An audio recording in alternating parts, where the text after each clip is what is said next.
الحمدللہ رب العالمین والعاقبۃ للمتقین والصلاۃ والسلام علی سید الانبیاء والمرسلین وعلی آلہ واصحابہ اجمعین، اما بعد فاعوذ باللہ من الشیطان الرجیم، بسم اللہ الرحمن الرحیم۔ وآتوا الیتامی اموالہم ولا تتبدلوا الخبیث بالطیب ولا تأکلوا اموالہم الی اموالکم انہ کان حوبا کبیرا۔ آمنت باللہ صدق اللہ العظیم۔ دین اسلام حقوق العباد کا اور حقوق انسانیت کا سب سے بڑا داعی اور سب سے بڑا محافظ ہے۔ دین اسلام کا تو اسلوب ہی یہی ہے، الراحمون یرحمہم الرحمن ارحموا من فی الارض یرحمکم من فی السماء۔ فرمایا کہ رحمان رحم کرنے والوں پہ رحم فرماتا ہے، اور آگے فرمایا کہ تم رحم کرو اہل زمین پر، خدا مہرباں ہوگا عرش بری پر۔ اللہ رب العزت نے اس آیہ مقدسہ کے اندر حکم ارشاد فرمایا وآتوا الیتامی اموالہم، فرمایا کہ یتیم کو ان کا مال، ان کا حق جو ہے وہ ادا کرو۔ ولا تتبدلوا الخبیث بالطیب، اور کہا کہ ایسا نہ ہو کہ ان کا مال دیتے ہوئے تم یہ کام کر جاؤ کہ ان کے اچھے مال کو اپنی طرف رکھ لو اور اپنے ردی مال کو جو ہے وہ ان کی طرف رکھ کے انہیں ادا کر دو۔ فرمایا کہ ایسا ہرگز نہ کرنا۔ وَلَا تَأْكُلُوا أَمْوَالَهُمْ إِلَىٰ أَمْوَالِكُمْ، اور فرمایا کہ ایسا بھی نہ کرنا کہ اپنے مال کو ان کے مال کے اندر ملا لو اور پھر ان کا ہی مال جو ہے وہ کھاتے رہو۔ إِنَّهُ كَانَ حُوبًا كَبِيرًا، فرمایا کہ یہ بہت بڑا جو ہے وہ گناہ ہے۔ یہاں پہ اس بات پہ توجہ کیجئے گا کہ وہ یتیم بچہ کہ جس کا کوئی بھی پوچھنے والا نہیں، اللہ رب العزت اس کے حق کو بھی بیان فرماتا ہے اور اس کے حق کا بھی جو ہے وہ تحفظ فرماتا ہے۔ اور پھر رحمت کونین صلی اللہ علیہ وسلم کی تو عادت تھی، آپ کا تو شیوا تھا، کہیں کوئی غریب، کہیں کوئی یتیم بے آسرا و سہارا ملتا آپ اس کی مدد فرماتے۔ حضرت ابو طالب کا ایک نعتیہ شعر ہے کہ وَأَبْيَضَ يُسْتَسْقَى الْغَمَامُ بِوَجْهِهِ ثِمَارُ الْيَتَامَى عِصْمَةٌ لِلْأَرَامِلِ، کہا کہ آپ تو وہ ہیں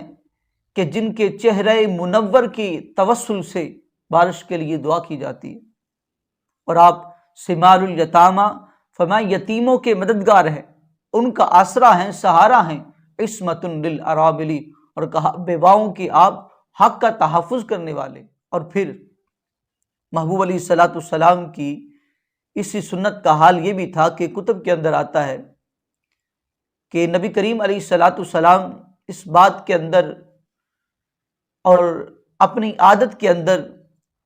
مانے جاتے تھے، جانے جاتے تھے کہ محبوب علیہ الصلوۃ والسلام کے در سے کوئی خالی نہیں لوٹتا۔ تو کہا جاتا ہے کہ ایک شخص نے ابو جہل کو اپنا وصی بنایا اور اپنا مال دیا کہ یہ میرے بچے کو میرے بعد جو ہے وہ دے دیا جائے۔ اب بچہ ابھی چھوٹا تھا، لیکن اس پہ وقت یہ آن پڑا کہ اب اس کے پاس جسم کو ڈانپنے کے لیے، تن کو ڈانپنے کے لیے بھی کپڑے نہ تھے۔ اب وہ اس حالت کے اندر بھی ابو جہل کے پاس آیا اور کہا کہ مجھے میرے باپ کا مال دو۔ اب اس نے اس بچے کو مال دینے سے انکار کر دیا۔ اب جو وہاں اس کے ساتھی بیٹھے تھے، کھڑے تھے، انہوں نے کہا کہ جاؤ محمد سے، وہ تمہیں ابو جہل سے تمہارا مال لے کے دیں۔ ان کا مقصد یہ تھا کہ حضور علیہ الصلوۃ والسلام کی بارگاہ کے اندر جا کے یہ شکایت کرے گا، حضور آئیں گے، ابو جہل سے بحث و مباحثہ ہوگا تو یہاں کوئی ہمیں تماشا دیکھنے کو ملے گا۔ اب وہ بچہ جو ہے محبوب علیہ الصلوۃ والسلام کی بارگاہ میں پہنچا، جس کا کوئی سہارا نہیں، اس کے سہارا حضور ہوتے۔ ہم غریبوں کے آقا پہ بے حد درود، ہم فقیروں کی ثروت پہ لاکھوں سلام، ایک میرا ہی رحمت پہ دعویٰ نہیں، شاہ کی ساری امت پہ لاکھوں سلام۔ اب حضور علیہ الصلوۃ والسلام اس بچے کو لے کے ابو جہل کی طرف آ رہے ہیں، اور ابو جہل کے ساتھی اس انتظار میں ہیں کہ اب یہاں پہ کوئی جھگڑا ہوگا، کوئی تماشا ہوگا، ہم اس سے جو ہے محظوظ ہوں گے۔ لیکن کہتے ہیں کہ جب حضور علیہ الصلوۃ والسلام آئے اور ابو جہل سے آ کے کہا کہ اس کا مال دو، اب کہتے ہیں کہ ابو جہل نے کوئی بات نہ کی اور کہا کہ میں اس کا مال اسے واپس لوٹاتا ہوں۔ اب اس کے ساتھیوں نے کہا کہ کیا تم نے دین کو بدل دیا ہے، تم نے اپنا دین چھوڑ دیا ہے؟ تو اس نے کہا میں نے اپنا دین نہیں چھوڑا، کہ میرا دین وہی دین ہے جو تمہارا ہے، لیکن میں دیکھتا کیا تھا کہ جب حضور نے مجھے یہ کہا کہ اس بچے کا مال واپس کرو، تو میں دیکھ رہا تھا کہ حضور کے دائیں بائیں فرشتے ہیں اور ان کے ہاتھوں میں نیزے ہیں، اگر میں حضور کی بات نہ مانتا تو وہ نیزے مجھے آن لگتے، تو بتاؤ میں اب ان کی بات نہ مانتا تو کس کی بات مانتا؟ حضور علیہ الصلوۃ والسلام نے اس بچے کو بھی مال لے کے دیا، اور حضور علیہ الصلوۃ والسلام کی یہ عادت تھی کہ آپ ہر غریب کی، ہر فقیر کی، ہر یتیم مسکین کی جو ہے وہ مدد و تائید فرماتے۔ اور پھر محبوب علیہ الصلوۃ والسلام نے یتیم کے حوالے سے جو ترغیب دلائی کہ ان کے حق کا تحفظ کیا جائے، ان کو ان کے حقوق دیے جائیں، اس کے حوالے سے رحمت کائنات صلی اللہ علیہ وسلم نے اپنے فرامین کے اندر اس رحمت کو یوں بیان فرمایا۔ آپ نے فرمایا کہ انا وکافل الیتیم فی الجنۃ ھکذا واشار بالسبابۃ والوسطی۔ فرماتے ہیں کہ محبوب علیہ الصلوۃ والسلام نے فرمایا کہ میں اور یتیم کی پرورش کرنے والا، فرمایا ہم جنت میں اس طرح ہوں گے کہ جس طرح یہ دو انگلیاں، یعنی کہ ہمارے درمیان فقط اتنا فاصلہ ہوگا، اور فرمایا کہ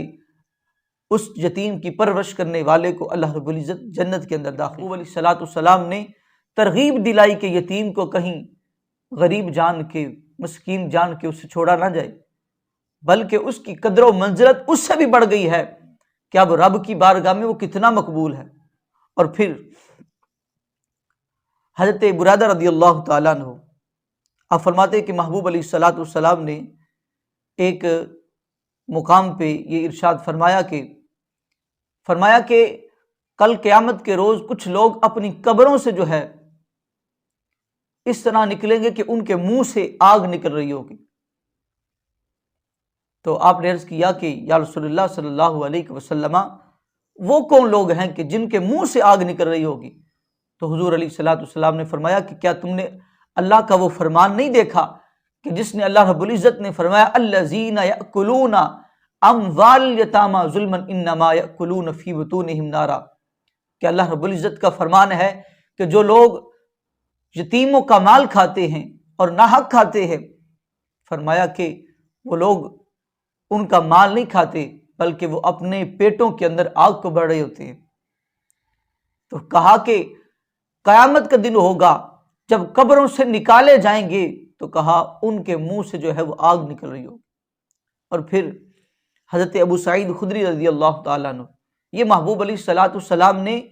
ترغیب دلائی، ڈرایا لوگوں کو کہ یتیم کو تم ایسے ہی لاوارث نہ سمجھو، دین نے اسے حق دیے ہیں، اللہ اور اس کے رسول نے انہیں حق دیے ہیں۔ اب حضرت ابو سعید خدری رضی اللہ تعالیٰ عنہ اب فرماتے ہیں کہ محبوب علیہ الصلوۃ والسلام نے ارشاد فرمایا کہ معراج کی رات میں جب گیا، میں نے جنت کا مشاہدہ کیا، دوزخ کا مشاہدہ کیا، تو دوزخ کے اندر میں نے ایسے لوگوں کو دیکھا کہ جن کے ہونٹ جو تھے وہ اونٹوں کی طرح تھے، اور ان پہ لوگ جو ہے وہ مقرر تھے، وہ لوگ ان کے ہونٹوں کو پکڑ کے رکھتے، اور پھر جو ہے ان لوگوں کے منہ کے اندر جو ہے وہ آگ کے جو ہے وہ پتھر ڈالے جاتے۔ صلی اللہ علیہ وسلم نے حضرت جبریل علیہ الصلوۃ والسلام سے فرمایا کہ جبریل یہ کیا ہے، یہ کون لوگ ہیں؟ تو حضرت جبریل علیہ الصلوۃ والسلام عرض کرنے لگے یا رسول اللہ صلی اللہ علیہ وسلم، یہ وہ لوگ ہیں کہ جو یتیموں کا مال کھایا کرتے تھے، جو یتیموں کا حق کھایا کرتے تھے۔ تو قرآن و حدیث کے اندر ہمیں اتنی تائید ملتی ہے کہ یتیم کے حق کو جو ہے فلا تقربوا مال الیتیم، کہ اس کے مال کے، اس کے حق کے قریب تک نہ جاؤ، الا باللتی ہی احسن، ہاں اگر ضرورت پڑتی ہے، اگر کہیں اس کا کام کرنے کے لیے ضرورت پڑ جاتی ہے، تو کہا احسن طریقے سے، ضرورت کو مد نظر رکھتے ہوئے اور اس کے مال کی اہمیت کو مد نظر رکھتے ہوئے کہا کہ پھر مال کو خرچ کیا جائے گا، ورنہ کھانا تو دور کی بات ہے، فرمایا ولا تقربوا مال الیتیم، یتیم کے مال کے قریب بھی نہ جاؤ۔ تو یہ اللہ رب العزت نے اور نبی کریم علیہ الصلوۃ والسلام نے یتیم کے حق کو بیان فرمایا ہے۔